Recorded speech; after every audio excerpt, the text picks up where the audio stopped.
And I told Tamra I want to prove that to her, and I need to look. I haven't even looked. Well, look now. Unreal. You could clear up the truth right now for yourself. Right, and I have SOS, I have no service. Well, that's convenient. Virtual reality.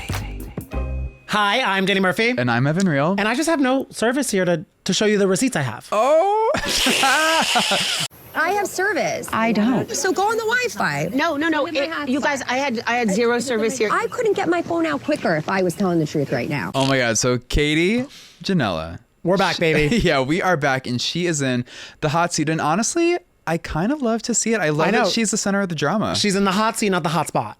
Yeah. Because there is no hot spot for this resort that costs $12,000 a week. Katie has the power right now to end all of this. If she would just pull out her phone and show that she did not do this to everybody, we could all move forward as a group. That golden door was beautiful, and it seems like a total vibe. And I love that Shannon Bedore has a place to find herself some peace, because it does look very, very nice. Yeah. But it's not peaceful for Katie, because the drama is reigniting.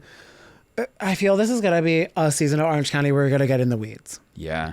Because the drama is Katie's daughter went on a podcast to clear her name after Emily Simpson's accusations about what Katie said to her kids, right, about Heather? So Katie's daughter told Tamra that Emily's kids said Heather was mean. So then Katie went to clear her name on Katie's daughter. Katie's daughter, yes. Katie's daughter went to clear her name on a podcast, I think all about the Real Housewives, that podcast. Oh, yes. And then Katie was approached by the podcaster from All About the Real Housewives. Mm-hmm. And I think they wanted to... Or I think, wasn't it Emily's old nanny? Old nanny wanted to get in touch. Reached out to Katie saying, yes. Hey, how do I get the contact information? Sorry, this is very, very granular. But also, convoluted. Orange County fans, you are also doing this mental math in your head. Right, exactly. Too. We're getting there. So then Katie sent the ex-nanny the podcaster's information. There we go. And now Emily is pissed.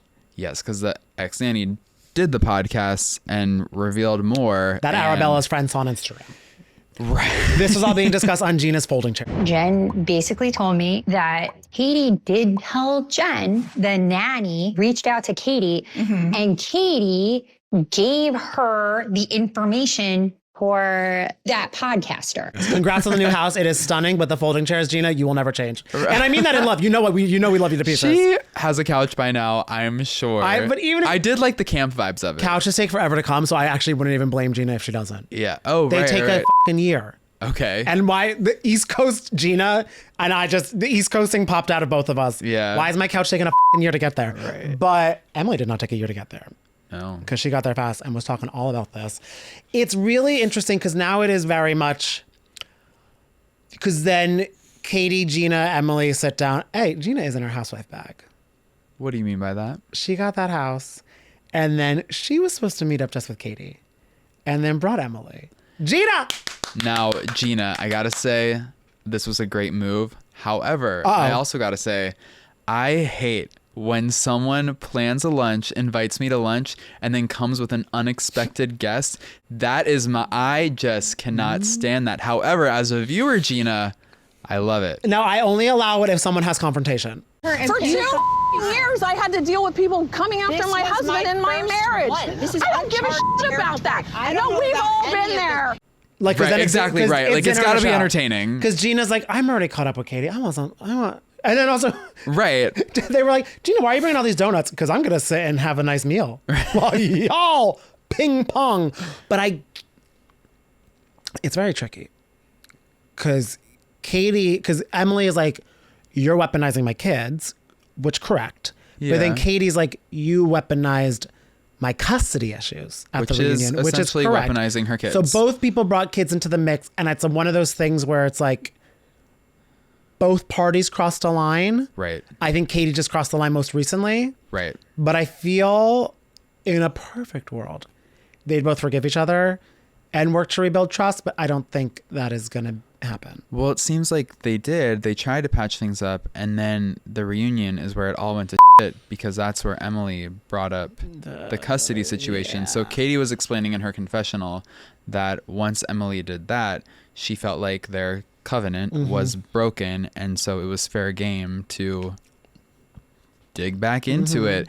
But it's interesting. I feel like, I don't know, because Gina was saying that Katie doesn't see or can't see that she did anything wrong by simply passing along contact information. I mean, what do you think? Was this a misstep? Do you think it was just like a lapse in judgment? No, Katie. Do you think she meant it? No, Katie, and I say this with love. You were being a little shady. Well, it's not like you're like giving like someone's like, oh, I'm looking for a pediatrician. Oh, here's a great number. Well, I'm looking for a podcaster to talk. Right. And I mean, look, But also the podcast, there's an Instagram account that the person could have DM'd as well. Right. Totally. Because isn't that Katie's saying like, Katie's kind of being girl so confusing in a way where she was saying for one of the Instagram moments, because she's having a lot of that. It's so funny. Jen Pedantry's like, she's calling all these bloggers her friends, which I'm sure she has a relationship with some of them. Yeah. But I think she's getting confused. Maybe she's mixing up like who she reached out to what or what crossed the line or what the people are mad about. Yeah, potentially. I don't know. You know, I feel like I hope that they can move past this. Oh. But I don't know. It involves a kid, so it makes it really tough. I think that Katie is also coming from a place of feeling like her daughter is telling the truth. Yes. And so... Well, who's going to go against their daughter? Right. And like several women on the cast have tried to present the narrative that her daughter just made this up for absolutely no reason. So I think every action that Katie is making is from a mama bear point of view. And she's like, no, my daughter was telling the truth. Correct. And her daughter's an adult. So also that. But then again, her daughter's an adult. Should she have been talking about 8-year-old children? Like, I don't know. And speaking of the young kids, Emily is going through it with her kids. Her poor son is going through some really, really big struggles. There's potentially an eating disorder. He could be struggling with autism. She's being very open about that. So to deal with this whole situation with the blogger and the podcast and the Katie of it all, I do feel for Emily. It's one of those hard things too, where I feel, because right now Emily and Katie aren't in a place to talk about that. But I feel if they had sat down and Emily's like, Katie, this is what I'm dealing with. Right. Katie'd be like, what can I do? You know what I mean? It would be one of those like, let's kind of like start fresh. And it sucks too, because we love all of the Orange County girls. Two of the most fun people who've come in here, Emily Simpson and Katie Ginella. I know. I love both of them so much. They are the dream happy hour act. Totally. And I think with Katie, because she's new to all of this, I think she even said that. Yeah. I think that there's kind of like two sides. Like one side of Katie feels like, I'm a Real Housewife, I'm holding an orange, and I understand the assignment to be messy and cause drama. But I do think at her core, Katie is a very sweet, kind, and empathetic person. And if she did have the sit down that you were talking about with Emily, and they were able to just really hash it out like mom to mom, like woman to woman, I do think that she would be like, oh, like the housewife stuff isn't even really important. I just can see and acknowledge that you're another parent going through it. I empathize with that, and let's just move past it. And I feel too, because then Katie would also be like, you know, only this because I am protecting my daughter's name. Right. So then it could really clear all of the air. Yeah. I do LOL when Gina was like, Jen Pedantry called you a con man, and Jen was like, I did? I asked Jen if she called me a con artist. She said she never said that. Katie, she did tell me I said that. And then I said, wow, like that wasn't very nice of me. It's manipulation. I don't really know if I used that word about you. Okay, so that was giving me cause for pause. Katie, she said she talks to Jen 10 times a day. They're very close. They're always on Instagram together. You can tell that they're very tight. I wouldn't want my close friend to call me a con man, and I would want my close friend to know if they called me a con man or not. What do you think's shifting? What's happening? I don't know. I think it's very weird that Jen reacted that way, talking about, I don't know if I said that or not. Yes, you would. I feel like it's feigned confusion, and I feel like maybe she did talk some that she is potentially feeling a bit guilty about, or just doesn't want to own just yet, because she and Katie continue to be good friends. I don't think Katie would appreciate being called a con man if she was called a con man. I mean, the thing is, Jen doesn't really have a problem with con men. You know what I mean? Like, that might be a turn on for her. She's like, yeah, that's my girl. Right. Maybe she's That's like, I true. don't remember. I just really like that. You know what I'm saying? But if she admitted it, then it would be, Because I was shocked. Katie. Speaking of own, I'm shocked she owned Aloe Yoga. That's good for her. Because, you know what I mean? Because like that means the money's better. Oh! I thought you meant like she owned Aloe Yoga, the company. Oh no, she owned a set. No, my love. You're like, oh, she's on the up. She has one sports bra and a pair of leggings from Aloe Yoga. Okay. Last year she couldn't afford rent. That's true. That is true. She does seem to be in a better place, and she's planning her wedding, and she got her bridal bikini. She got her bridal bikini, guys. Jen, don't do that. I think she's gonna do it, because the thing is about Jen. Say what you want about Jen, and we do love our Jen. We love even her. If I think she might have called Katie a con man, and the confusion really confused me. And even though you think she has a thing for con men, I have a thing for her con man. And you know it. I love Ryan. I love Ryan's body. I love Ryan on screen, and I love Ryan shirtless, and I'm not apologetic about it. I think he's so hot. But the thing is with her bridal bikini, she's also very hot. She has a banging body. Yes. And if I look like that, I'm getting married in a bikini as well.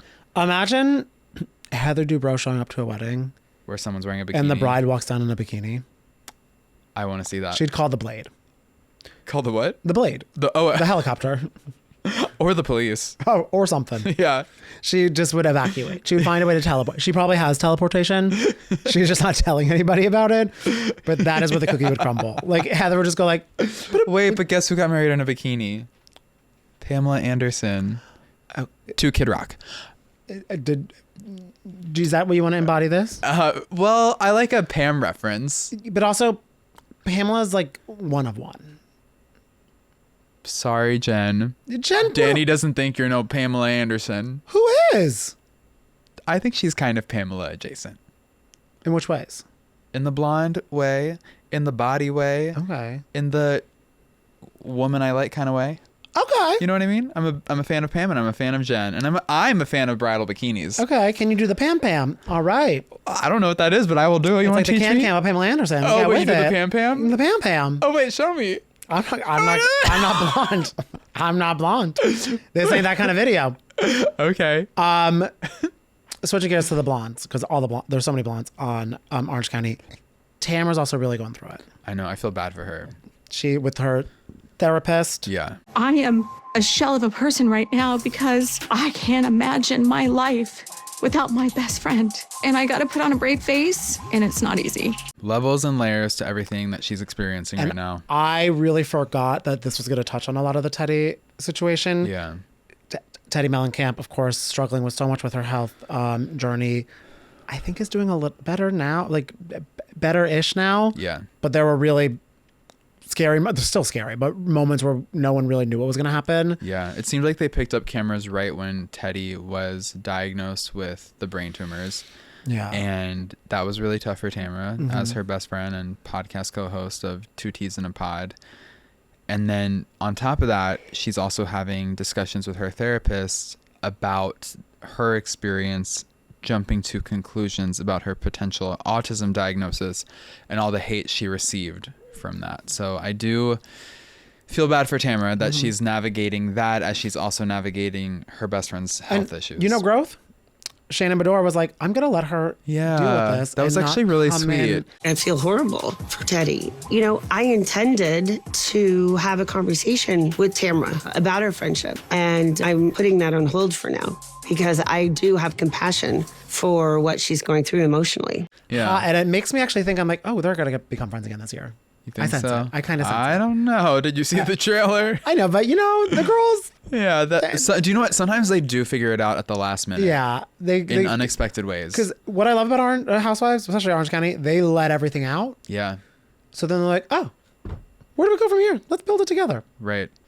Speaking of building, poor Heather Dubrow's asbestos-filled mansion. I feel so bad. I know they were so excited about that house. And then for Terry to reveal that his dad died because of asbestos-related causes. That's really tough. Like what do you do? Like how long does that take? It seems like they've just been having issues, and I would just kind of like low-key be scared to ever live in a house that had an asbestos they're not. Did you see that? infestation. They're not living in that house. But like, do you think they ever will? They're gonna sell it. You think so? Oh. Well, this isn't great advertising. Here's our asbestos infected What I would house. assume, because they were like, you're going to have to redo it all in 3 years. That's not going to serve the purpose for them. Right. A new family who is in the Dubrow echelon will buy it when their kid is young, live somewhere else. I'm assuming, knock it down, rebuild it. And they must have ways to completely eradicate asbestos in buildings, right? I don't know. I would just be like constantly thinking about it. Do you know what? I couldn't buy that house. Rescind the offer. For several reasons. But the first reason, asbestos. Yeah. The second reason, financial. You know, in the trailer for the rest of the season, they end with the lie detector asking Heather Dubrow, do you want to be a Beverly Hills housewife or would you rather be a Beverly Hills housewife? I'm actually really surprised that they're going to be building that into her storyline this season, seemingly. Yeah. It feels like a very severe breakage of the fourth wall. I mean, I don't know. Were you kind of surprised by that? I guess not, because they had Taylor Armstrong on, so the fourth wall between those two was already kind of broken. I guess so, because they brought her on, but just to have it explicitly asked, like she was on an episode of Watch What Happens Live. You know what I mean? I'm not mad at it. I'm just a little bit surprised. Curious. And I wonder if it would even be a soft launch for Heather too. That's what I was thinking Beverly too. Hills. Are they sort of like testing the waters there? I don't know. Would Heather... I know she likes it in theory. I wonder, would she click with those girls? I guess she would. I think she would. I can actually see her and Sutton buddying up. And I feel like Sutton with Garcelle gone is in need of a buddy. I could see that. I could see that too. Aesthetically, she definitely fits the Beverly Hills bill for sure. And I mean, I think she's spending more of her time than Beverly Hills and not. Well, yeah. Almost all of the time. Yeah. That's where she lives. Well, she asbestos or not. I wonder if it's annoying for her though to keep driving down to Orange County I don't to think film. she's driving. Right, but you know, the car ride. Actually, we've taken a Zoom with Heather in the road. Yeah, so she's a lot. Multitasking. She gets a lot done in the backseat of a car, for sure. She really does. Like Zooms with us. Driver roll up the partition, please.